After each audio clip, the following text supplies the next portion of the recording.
I'm using Twitch to record, so I hope that nobody walks in right now. This is just a Golden Order build that I'm using. It's pretty good, especially good in PvE, but it has some usage in PvP. I have been using it in PvP in the Coliseum with some success, so I'm gonna keep it short. This is the build. You can see to the left the items that I'm using. Let's start with the statuses. As you can see, the most important thing about this build is obviously the Intelligent and Faith, that you want both of them at least over 60, since Golden Order incantations work the same way as death spells, right? They need both of them to scale, and they can be pretty powerful. You see my strength and dexterity at 17. This is mostly to give you some versatility when it comes to the options that you have for weapons, right? And then the vigor, mind, and endurance, you can play around with those numbers as you like. I know I have maybe 5 points in endurance that I don't need. Maybe put that in vigor or in mind. You won't be needing any arcane, so at this point I'm using the Vagabond, the Knight, as my starting class for this build. Moving on to the equipment, I'm using 2 weapons for PvP and for, whenever you're walking into catacombs or there's a lot of undead walking around you. I'm using my Guardian Sacred Swordspear 25. You can see it hits 783, this in conjunction with the Sacred Scorpion Charm. And whenever you use Sacred Blade, it also gets a very nice bonus 2 damage. There you can see it at 884, which is pretty good for a quick weapon as this one. One of the best halberds out there. Has a unique moveset next to the Loretta's halberd. Then for PvE, I have Sword of Night and Flame. It gives you great weapon arts for whenever you're fighting, enemies that have resistance to Holy, and they can be annoying, especially late game. You see you have a magic attack here, pretty dope. You have a fire attack over here, both in the same weapon. It's not extremely great in PvP unless you need like something quick to finish him off, but then again, you always have the Guardian Swordspear, which is a great weapon. Now, since I have 17 in strength and in dexterity, I have access to a big selection of weapons, all the knives, some of the short swords, some great swords, like the Flamberge. You have here the Banished Knight's great sword, which is great. It has a jumping R1 that lets you combo. Have Dark Moon great swords. You can play a little bit with those points, like between the endurance, the strength, and dexterity. If there's anything that you really like using, I like Godskin's Teacher is one of my favorite weapons, so I always make sure I have at least 17 dexterity to put it on if I get mad. You have a lot of curved swords. Now, the Naginaba has 22 dexterity, so that might be a little too much. But for example, if you want to use the Moon Veil, that's also a possibility. You just take 1 point from strength, leave it at 16, move it to 18 dexterity, and there you go. You can use the Moon Veil. Very popular weapon, for good reason. It's quick, it hits hard. So yeah, the 17 strength and dexterity just gives you like good range of weapons. More than enough for a caster, right? For a spellcaster. In this case, we went with the Guardian Sacred Swordspear just because of the looks and its moveset. Very good for PvP. Very swaggy looks, you can see. It's a shame that it's made of wood, but it still looks pretty golden to me. Now, the character is called Goldmask Prime. This is in honor to Goldmask, an excellent NPC. Very funny, very interesting. Now, let's discuss really quick the status. We have Vigor 42 to have at least 1500 HP. We have Mind 31. It's okay if you use less Mind than this, even if this is a spellcaster build. Golden Order incantations actually use very little FP. Endurance 35, again it can be 30, it can be 25 if you're pretty good at managing your stamina. I went with 35 because I am not very good at managing my stamina, plus I wanted to use a lot of heavy armor, fashion souls and whatnot. Strength, dexterity, and 17 to give me versatility when choosing weapons, and then intelligence 60, faith 70. It could be 65-65 or 70-60 or 80, 50 if you want to go that route. Doesn't matter, the important thing is you have both of them over 50, okay?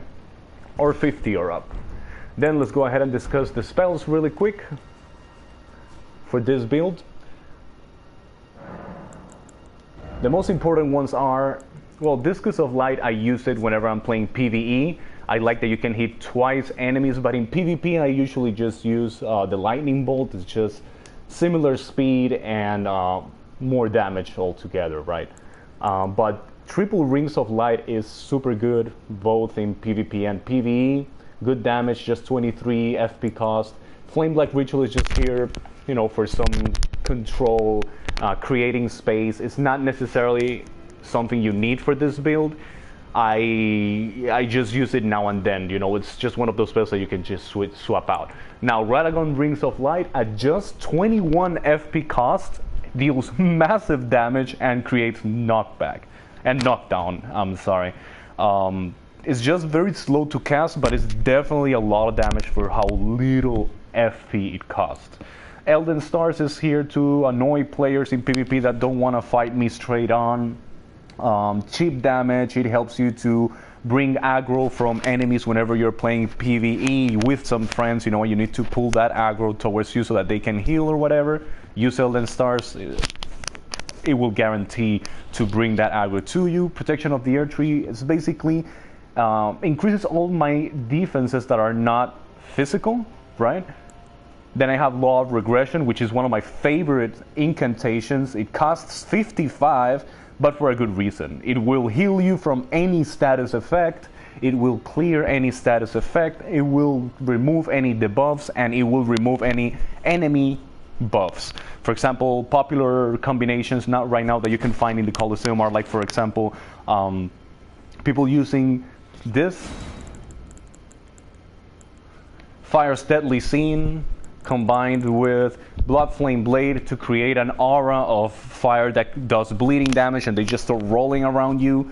It's very annoying, very toxic. Something like Law of Regression will just remove that and make them look silly. Then Blessing of the Erdtree, which I use mostly in PvE. Whenever I'm fighting PvP, I use Lord's Heal. I mean, if you leave your opponent who is obviously using Faith enough space to heal, that's kind of on you, right? So as you can see, this is how he looks. Very important, the fashion shows. Like, there's no point in winning if you look ugly while doing it, or you're just spamming one or two things, right? So when it comes to PvE, this build is very good. I'm here specifically because all of these beast guys, they are undead, which means they receive a lot of damage from Sacred Blade. On top of that, Sacred Blade will make sure that they do not revive. So it's just one of the perks of fighting as a Golden Order member, right? You have those very strong weapons against undead. Very, very strong. You can see the damages. Oh, well, that didn't hit. That is insane damage for something that barely uses FP. And then again, as soon as you hit them, they disappear, they do not revive. So Golden Order is specifically focused on killing undead. So when it comes to PvE, it might be a little stronger than in PvP. Plus, endgame, getting closer to endgame, a lot of the bosses have resistances to Holy, Malekith, you know, Radagon. They all just, they brush off Holy damage as if it's nothing. But that's the beauty about this build. Since you have so much intelligence and faith, you can pretty much use any spell. Like, okay, in this case I don't have enough intelligence to use Rani's Dark Moon, but I can pretty much use anything else. So when it comes to PvE, you can always just run with your stuff, and if by any chance you get stuck at any point and it's like, hey, this boss is knocking my ass out, or I cannot beat this other guy, well, these guys are arcane, so I cannot use them. But other than that, you have a lot of versatility. You can do fire damage with these guys, you can do electricity damage here. You can use the Black Flame Ritual, which do great damage against bosses because of the tick damage. You have buffs, you know, you have all these buffs. I use Protection of the Erdtree because even if it doesn't give you as much protection as, for example, Barrier of Gold is great, but it just focuses on magic. So It is good if you are 100% sure that you're gonna fight a magic caster. But I got used to using Protection of the Erdtree because it simply just buffs out your defenses for anything that's not physical, right? So if you're fighting PvP and you see that your opponent is not using like a lot of like something physical, you can just throw this in and you'll get a good defense bonus. You can see here in my statuses to the right where it says defense magic negation. I have 25 magic, 31 fire, 24 lightning, and holy 27.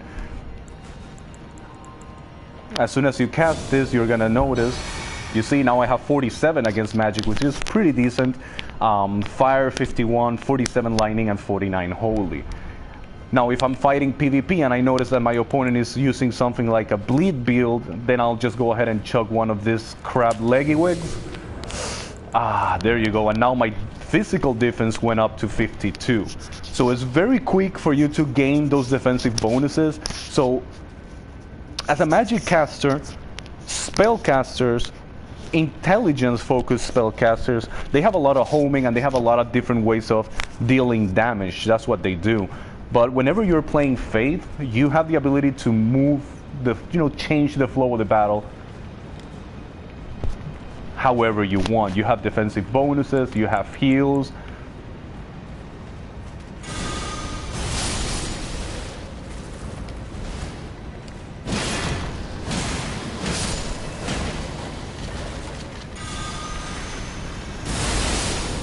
So you can see Radagon has a lot of range. The Radagon rings of light of Radagon. It's slow if you cast it normally.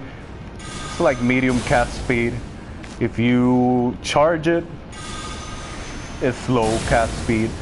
Still has a lot of range and it's very difficult to dodge in PvP. You can check the videos after this one. They're all in the same playlist here in YouTube, so you can just check them. A few fights there in PvP in the Coliseum.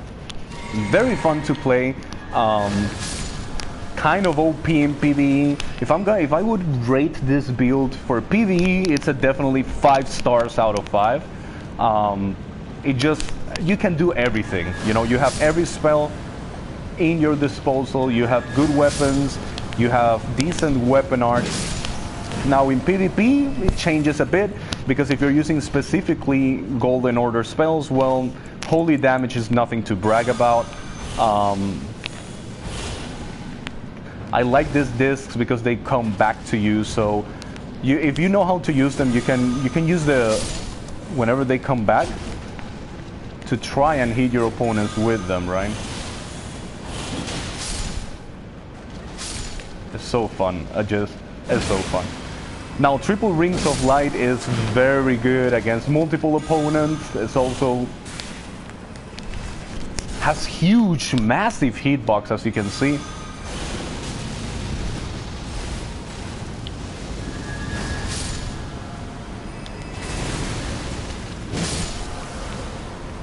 Very good options.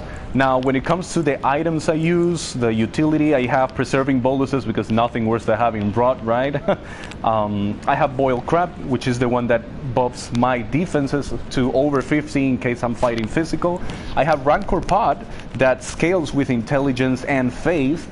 You basically just throw this little pot thing and it will throw a couple of ghosts there that have pretty good homing capabilities. They do not have a lot of range like the spell, sadly. And finally, I have Regal, Omen, Bairn, which this has scaling in intelligence and faith of B.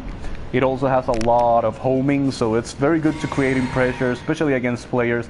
It does have a little slow casting. I mean, it's kind of slow casting, but after you do that, you can just simply walk in and start doing pressure, right? It's very good. Here you have the little Rancor Pots. Since they're craftable, I like using craftable. I like to use as much tools as I have at my disposal. Other things that you can use with this build pretty effectively, you can use Academy Magic Pots. You can use Giant's Flame Fire Pots. You have this Holy and Sacred Order Pots. You can always use Freezing Pots. So you have all those pots that they're like tiny, they consume very tiny amount of FP. in order to hit somebody out of something. Additionally, you can use crystal darts, which scale primarily with intelligence. Very good to finishing somebody off. They do decent damage for just 1 FP cost, right? So that was pretty much it. This is the build that I have here for you guys today. If you have any questions, you can just leave them there in the comments below. And well, just keep watching. You're gonna see in the same playlist, you're gonna see some of the gameplay that I have for PvP with this build. It's a very fun build, honestly, especially good in late game, right? Because it's almost impossible to take good advantage of this at the very beginning. But if you're gonna do a New Game Plus, this build guarantees that you will be having all the tools you need in order to beat the game at a decent rate, right? Let me see if I can beat this guy. He's very angry at me. But that's the beauty about this build. If you are not able to like kill something, you can always just change the spells, you know? Oh, those wings. So he definitely does not want me under his belly, but I'm comfortable here. Ooh, that was quite the... Let me go ahead and do something then, bro. You're starting to annoy me here. Gonna put some life regen here.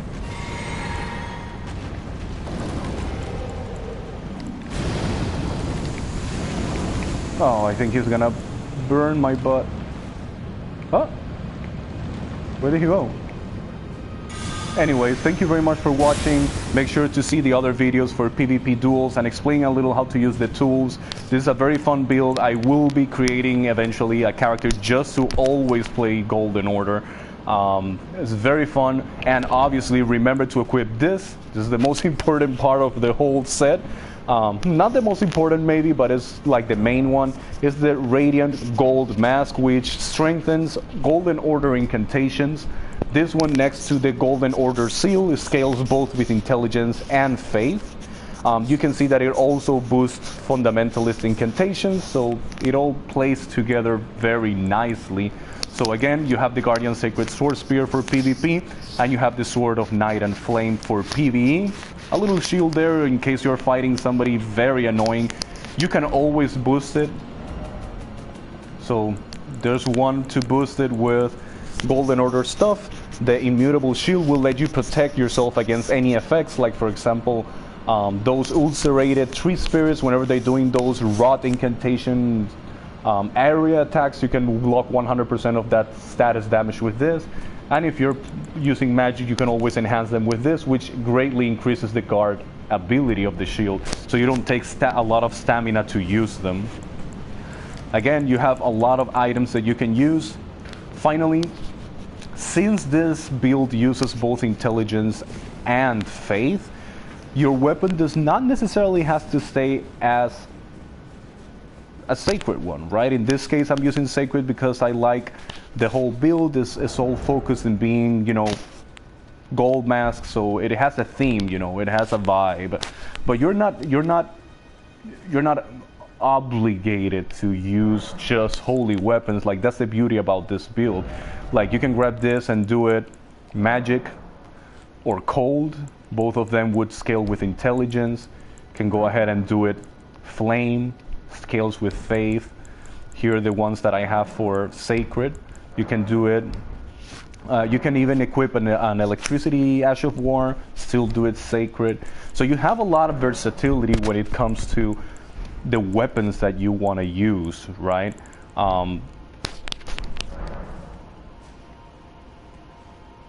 And that's it. There you got it. It's pretty good, pretty simple, very good in PvE, decent in PvP. I'm gonna keep playing here for a while, but that would be it for the YouTube video. Thank you very much for watching.